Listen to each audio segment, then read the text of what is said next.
नमस्कार। दिन भर की बड़ी खबरों में आपका स्वागत है। मैं हूं आंचल।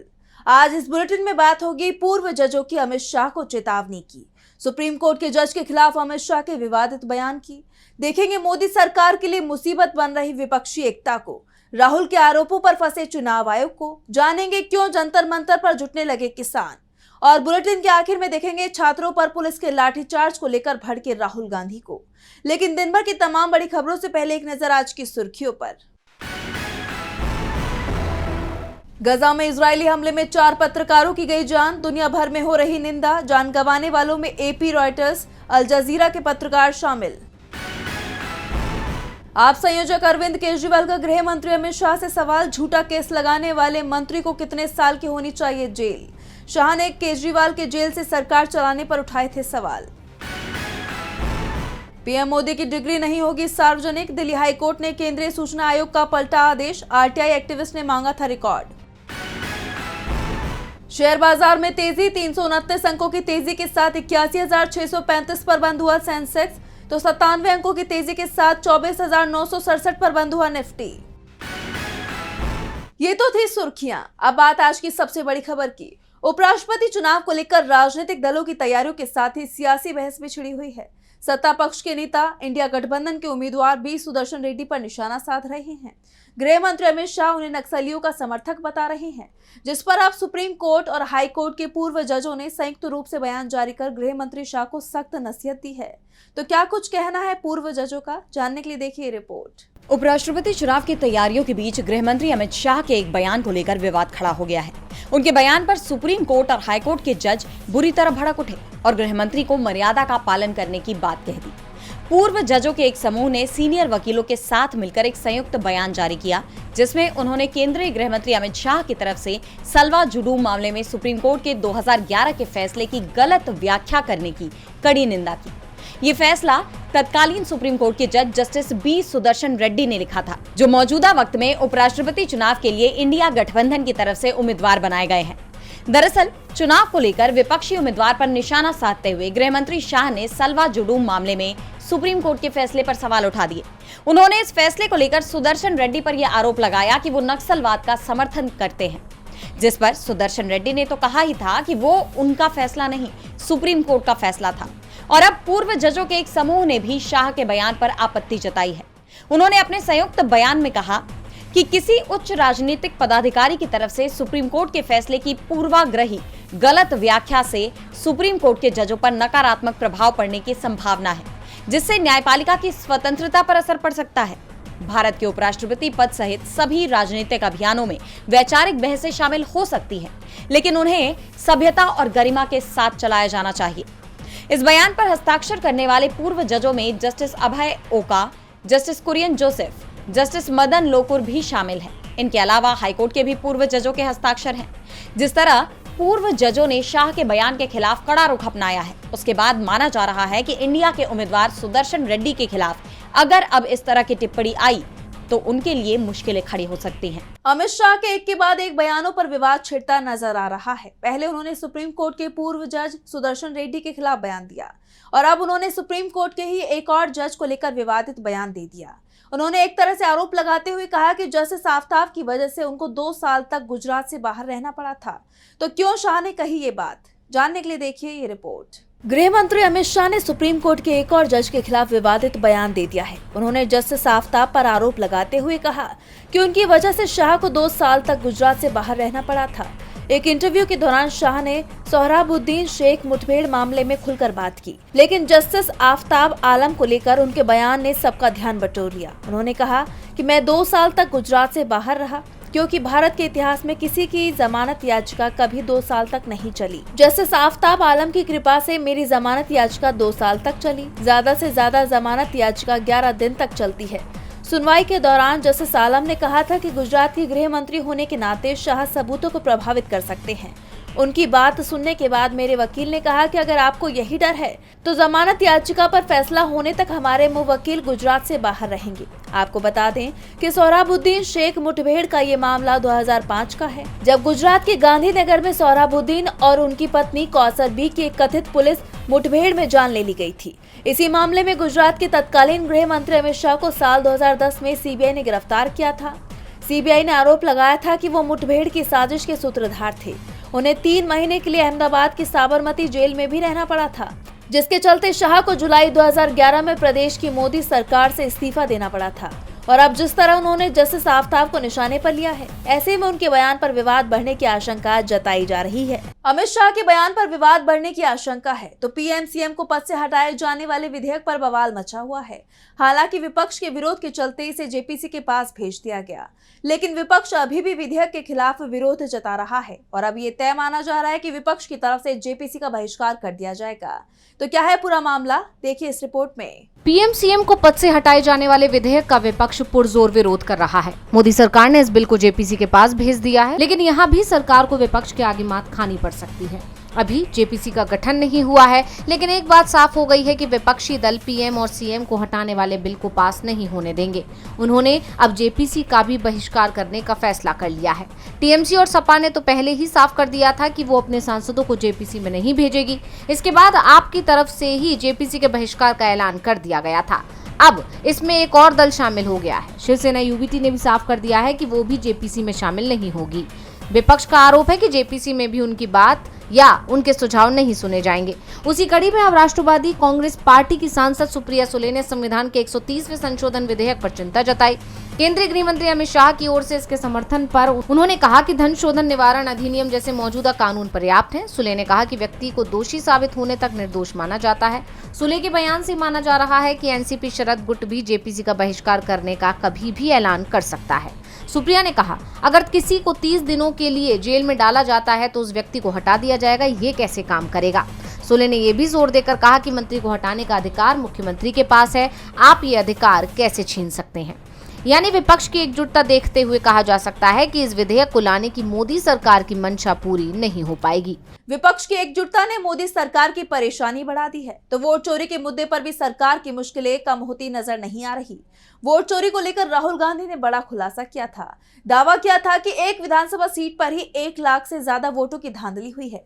सबूत सामने रख दिए थे, लेकिन चुनाव आयोग ने साफ कर दिया कि कितने भी सबूत सामने हो वो उनकी जांच नहीं करेगा। उल्टा राहुल से ही शपथ पत्र मांग लिया था। तो क्या है पूरा मामला, देखिए इस रिपोर्ट में। राहुल गांधी लगातार वोट चोरी का आरोप लगा रहे हैं। दावा कर रहे हैं कि वोट चोरी के चलते ही केंद्र में नरेंद्र मोदी की सरकार बन पाई है। राहुल ने कर्नाटक की महादेवपुरा विधानसभा सीट को लेकर बड़ा खुलासा भी किया। बताया कि 1 लाख से ज्यादा वोट फर्जी तरीके से जोड़े गए, जिसके चलते बीजेपी चुनाव जीत गई। ये खेल हरियाणा और महाराष्ट्र विधानसभा चुनाव में भी हुआ और बिहार में एसआईआर की प्रक्रिया भी इसी के लिए चालू की गई, जिससे वोटिंग लिस्ट में बदलाव कर बीजेपी को फायदा पहुंचाया जा सके। जब चुनाव आयोग ने राहुल गांधी से अपने आरोपों को लेकर सबूत मांगे तो राहुल गांधी ने साफ कर दिया कि ये पूरा डेटा चुनाव आयोग का ही है, इसलिए उन्हें किसी भी तरह का सबूत देने की जरूरत नहीं है। चुनाव आयोग बुरी तरह से घिर गया तो उसकी तरफ से विपक्ष के नेता राहुल गांधी से शपथ पत्र मांगा गया। इसे लेकर विपक्षी दलों ने भी मुख्य चुनाव आयुक्त ज्ञानेश कुमार के खिलाफ मोर्चा खोल दिया।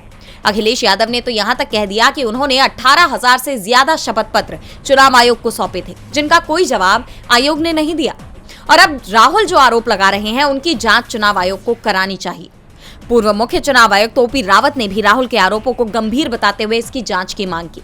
इस बीच चुनाव आयोग से जब सवाल किया गया कि राहुल गांधी को चुनाव आयोग ने जो समय सीमा दी थी वो खत्म हो गई है, तो चुनाव आयोग राहुल पर क्या एक्शन लेगा, तो चुनाव आयोग ने जवाब दिया कि कोई एक्शन नहीं होगा, राहुल के आरोप अब झूठे माने जाएंगे। ऐसे में सवाल ये उठ रहा है कि जब राहुल गांधी ने चुनाव आयोग की पूरी वोटिंग लिस्ट सबूत के तौर पर रख दी है, तो चुनाव आयोग अपनी ही वोटिंग लिस्ट की जांच के लिए तैयार क्यों नहीं है। राहुल के आरोपों पर चुनाव आयोग फंस गया है तो किसानों ने एक बार फिर मोदी सरकार के खिलाफ मोर्चा खोलने की तैयारी कर ली है। संयुक्त किसान मोर्चा ने दिल्ली के जंतर मंतर पर महापंचायत का आयोजन किया। इस दौरान आगे की रणनीति भी तैयार की गई। ऐसे में एक बार फिर दिल्ली में किसान आंदोलन की आहट सुनाई दे रही है, जिससे मोदी सरकार की मुश्किलें बढ़ सकती हैं। तो क्या कुछ हुआ महापंचायत में, जानने के लिए देखिए ये रिपोर्ट। दिल्ली में एक बार फिर किसान आंदोलन होने की खबरें तेज हो गई हैं, क्योंकि किसान संगठन ने दिल्ली के जंतर मंतर पर किसान महापंचायत का आयोजन किया।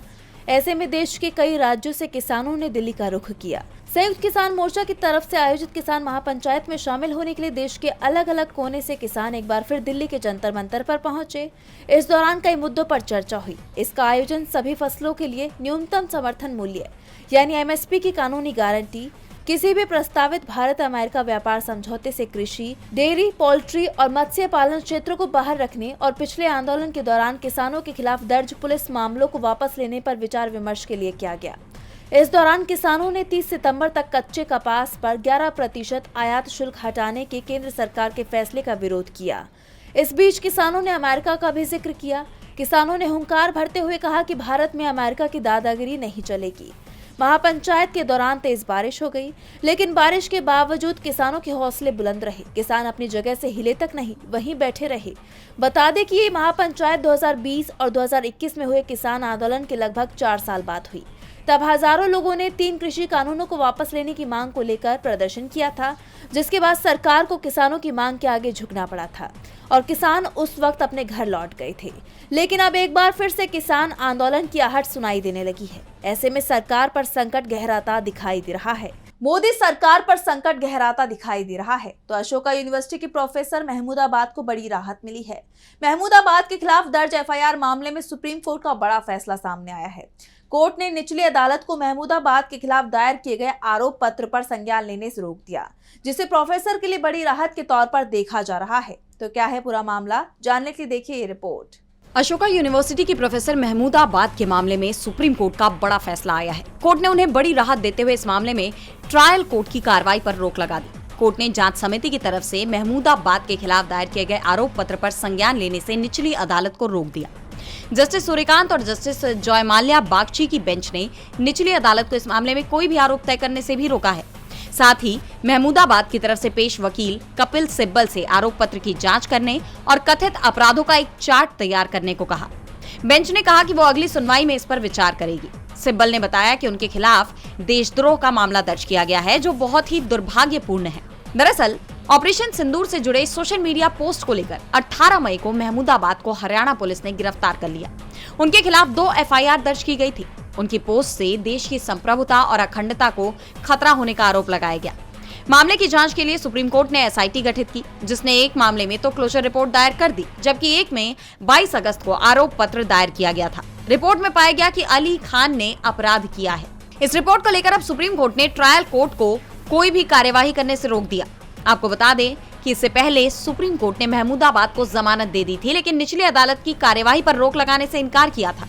लेकिन अब कोर्ट के नए आदेश को उनके लिए बड़ी राहत के तौर पर देखा जा रहा है। और बुलेटिन के आखिर में बात छात्रों पर पुलिस के लाठीचार्ज को लेकर भड़के राहुल गांधी की।